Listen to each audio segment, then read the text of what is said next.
Bonjour Isabelle. Bonjour. Alors vous êtes au départ psychologue en milieu médical et l'orientation de la psychanalyse vous a permis certainement de prendre les choses d'une certaine façon.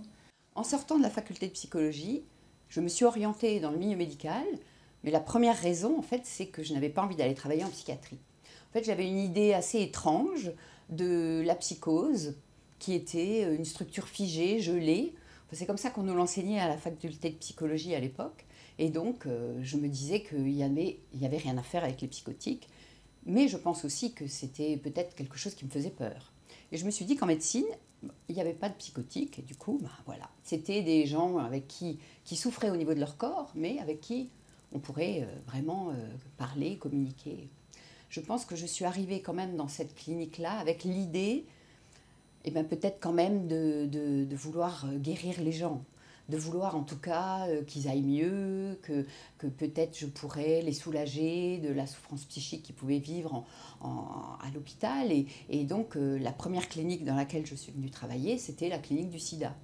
Donc c'était une clinique très dure, hein, puisque les personnes étaient malades, gravement, mouraient. Et j'avais une idée, mais bon, entre inconsciente et consciente, on pourrait dire, une idée que peut-être le sida donc, est une maladie immunodépressive et que peut-être que si ils étaient forts psychiquement, peut-être qu'ils pourraient eh ben, arriver peut-être à se défendre mieux immunitairement, quoi.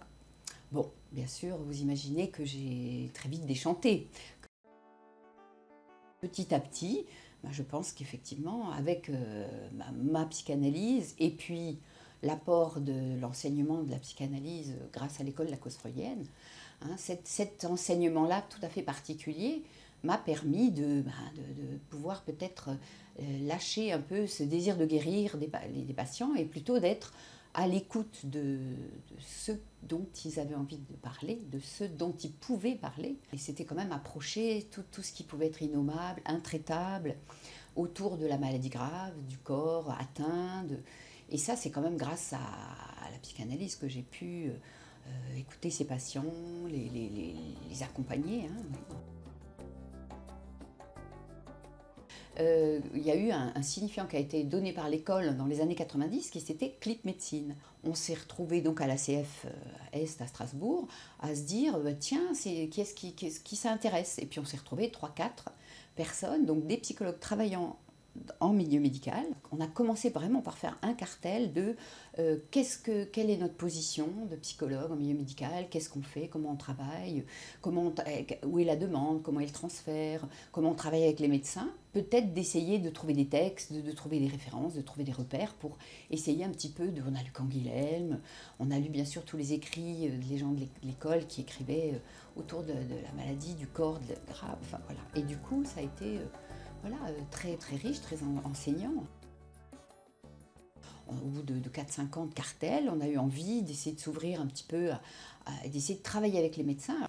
Les membres de l'école Lacoste sont venus, ils sont venus faire des conférences à la fac de médecine. Alors c'était le concept de santé, le refus de soins, le symptôme. Je me rappelle le premier qui est venu, c'est François Ansermet, qui est venu avec ses 3 temps du traumatisme et qui était très clair et très, très éclairant pour les médecins, hein, de pouvoir effectivement ne pas se fixer sur ce qui arrive aux patients, comme par exemple une maladie grave, mais essayer justement de peut-être permettre aux patients de s'en détacher. Hein. Les médecins venaient, et même les internes, les équipes, hein, on avait des retours après avec eux en petits groupes et c'était vraiment très intéressant. Et alors il y a autre chose aussi, c'est à l'hôpital même. Donc j'ai été pendant 6 ans présidente du collège des psychologues des hôpitaux universitaires de Strasbourg. Et là aussi, il y avait un travail à faire avec la direction de l'hôpital. Arriver à faire entendre que on était peut-être un lieu où on ne demandait rien au patient, que l'infirmière, elle lui demande, elle va le piquer, le médecin lui demande combien de rapports sexuels vous avez. Et donc le directeur, il avait entendu quelque chose de ça, qu'effectivement, il restait un lieu où peut-être on ne demandait rien au patient et qu'il pouvait du coup venir dire simplement ce qui se passait pour lui et sa difficulté d'être à l'hôpital. Et il se rendait compte, ce directeur, que ça pouvait peut-être permettre que les patients, ils sont un petit peu plus contents de venir à l'hôpital. Au début, donc j'étais dans un service du sida qui se créait complètement. Il y a 30 ans, c'était l'arrivée de la pathologie du sida. Les médecins aussi n'avaient aucune idée de ce que c'était un psychologue. Ils ne savaient pas comment m'adresser à un patient. Et je me rappelle d'un médecin qui me disait « mais je ne peux pas lui dire qu'il faut qu'il vienne te voir, il va penser que je pense qu'il est fou ». Et ça a été effectivement tout un travail à faire avec les médecins pour que petit à petit, ils comprennent que ce n'était pas une histoire de folie. Et aujourd'hui, on est vraiment une équipe pluridisciplinaire où on peut effectivement chacun s'adresser les uns aux autres et parler des patients ensuite quand on a des difficultés, qu'on ne sait pas comment se débrouiller, quoi.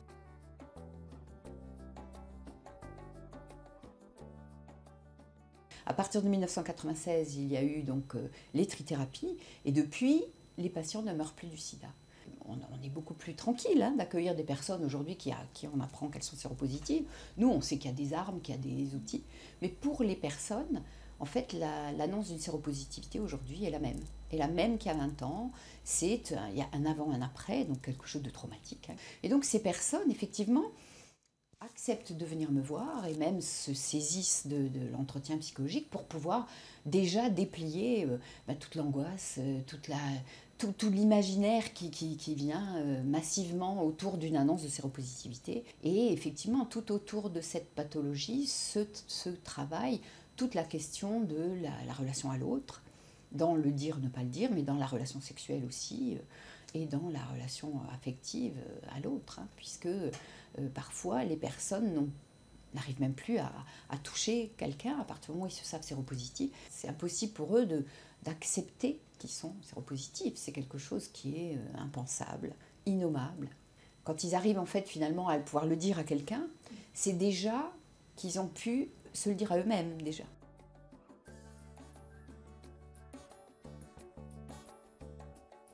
Ce qui, moi, m'a le plus interpellée ces dernières années, c'est effectivement des personnes qui seraient en grande précarité psychique et ce sont celles-là qui meurent du sida aujourd'hui, ce sont celles-là qui ont des difficultés à être accompagnées, à prendre leur traitement, à pouvoir venir à l'hôpital, être observant. Et en fait, parfois, le fait de venir me voir, ça peut être un ancrage, un point. Ils viennent, on converse, ce sont des choses avec des personnes psychotiques qui peuvent être... ils viennent très régulièrement et ils viennent voir en même temps l'infirmière qui va leur faire son pilulier et ils prennent leur traitement et puis avec ça, ils arrivent à être, comme on dit, en charge virale indétectable, c'est-à-dire qu'ils ne vont pas tomber malades et ne vont pas mourir du sida. Ça a été quelque chose qui a été une possibilité dans le service et qu'on a pu accepter que la psychologue puisse voir les patients de façon très très longue, puisque ces patients-là peuvent venir depuis 15 ans, très régulièrement me voir. Ça n'a pas été facile à faire entendre aux médecins, mais c'est quelque chose qu'ils ont pu entendre, que finalement, la psychose, c'était quelque chose d'un petit peu particulier. Et ça a été quand même assez formidable pour moi, de ce concept de psychose ordinaire que nous a légué Jacques-Alain Miller, puisque ça a été vraiment un concept que j'ai essayé de pouvoir faire entendre dans les équipes, de faire entendre aux médecins et de faire entendre la façon un petit peu particulière qu'ont ces personnes-là de fonctionner. On a quand même des patients qui n'arrivent pas à venir au service et qui ne prennent pas leur traitement, ou alors ils sont hospitalisés avec une maladie grave, donc on va les voir, on les accompagne, ils prennent leur traitement. Ils arrivent à le prendre pendant 1 mois, 2 mois, 3 mois, quelques mois. Ils arrivent à revenir et puis ils sont de nouveau perdus de vue. Et donc on essaie de les recontacter mais ils ne reviennent pas. Et puis au bout de 6 mois ou un peu plus, ils reviennent malades. Et en fait, parfois ils meurent. Donc c'est quand même ceux-là dont on a une impression d'impuissance et d'échec thérapeutique. Ce qui fait que je pense que les médecins ont compris qu'il y avait peut-être des possibilités avec ces personnes-là. Tiens, ils voient la psychologue, ils viennent. Bon, donc ils ont consenti à ça.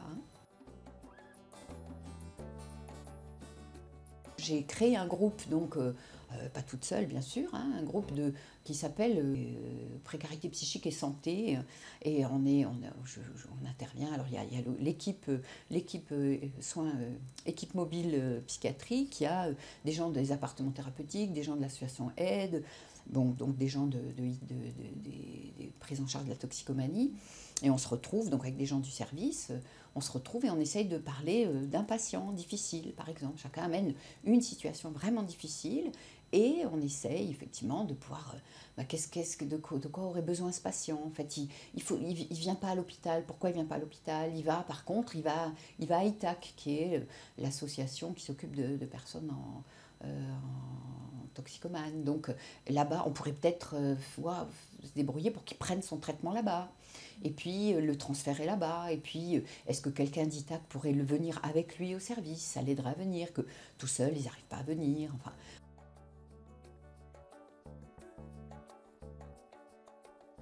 Oui, alors je disais au début qu'effectivement, je ne voulais pas travailler avec la psychose. On a cette formule de Lacan qu'il ne faut pas reculer devant la psychose, mais effectivement. Et là, vraiment, cette formation particulière de l'école de la cause autour de la psychose, vraiment permet de ne pas reculer devant la psychose et permet d'accueillir ces personnes, et quel que soit leur mode d'intervention. Et c'est parfois pas toujours facile. Hein. C'est des patients qui vont avoir des pratiques sexuelles débridées dans tous les sens. Et on voit que c'est quelque chose qui permet de venir parler de ça, de border cette jouissance mortifère, et d'essayer de trouver, mais c'est le patient qui a sa solution, mais de l'aider à trouver sa solution, en l'écoutant, de pouvoir extraire tout d'un coup quelque chose qu'il a comme solution, et de pouvoir l'appuyer, permettre que cette solution soit plus importante, et que ce soit ça qui l'aide à tenir un petit peu. Et ils viennent, hein, les psychotiques. C'est vraiment intéressant de voir qu'ils viennent, ils se saisissent de ça, ils parlent et ils amènent leurs solutions. Hein. Ça, je pense que c'est vraiment spécifique à la psychanalyse lacanienne. Hein, on sait que c'est important, cet accompagnement-là. Et donc, effectivement, aujourd'hui, je pourrais même dire que la majorité de mes patients sont psychotiques à l'hôpital. Hein.